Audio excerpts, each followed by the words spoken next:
Thanks, Heidi.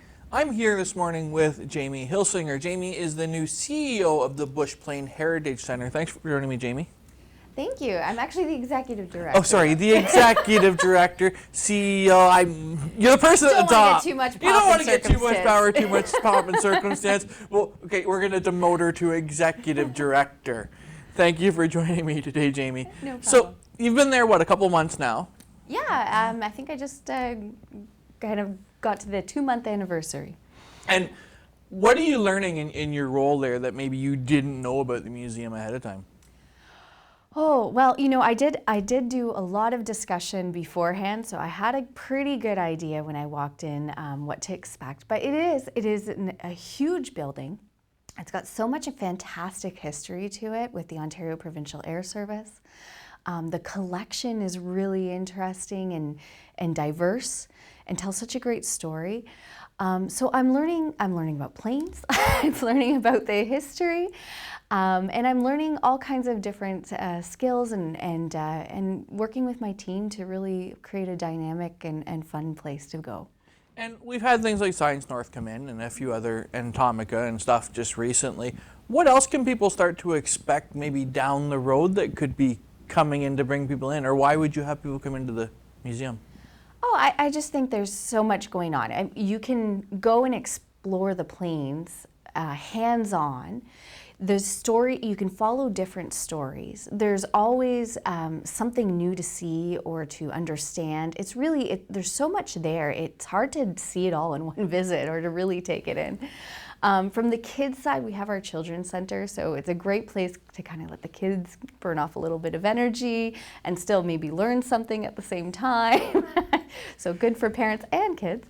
But we've been, during the winter, our retail manager has organized these awesome kids clubs on Sunday afternoons where he organizes a little activity, and it's a great time to bring in your kids.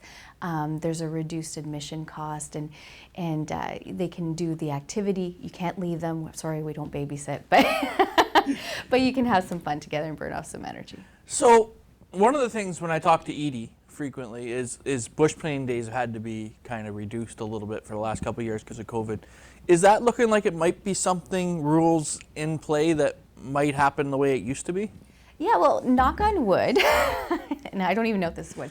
Close enough.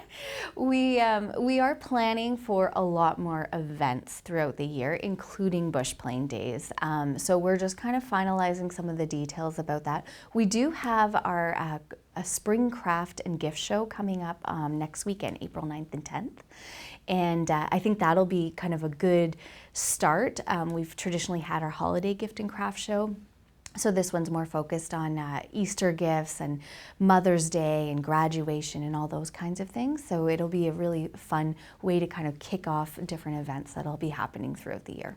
And if there's one thing you'd want to tell the community about the Bushplane, I know I asked you this down at the Science North thing and we never got a chance to air it, but what's the one thing you'd want people to know about the Bushplane that they may not know going into it? I think that it's way more accessible and fun than you expect. A lot of people come in and they say, oh, I haven't been here for years. This is nothing like what I remembered. And I think, whether you have young kids or older kids, or maybe you're starting to get into the position of having grandkids, to get in there and experience it. And maybe even look into getting a membership, because the memberships are a really great value. And they also get you access to Science North, so that we have a reciprocal deal, and it's a great opportunity that I think a lot of people don't realize. And the memberships help you guys continue to grow and Absolutely, exist, right? Yeah. We always want to be adding more exhibits or changing them out, and to have that kind of funding on a regular basis allows us to be able to progress in that way. Well, thank you for joining me today, Jamie. And we'll go back to you, Heidi, in the newsroom.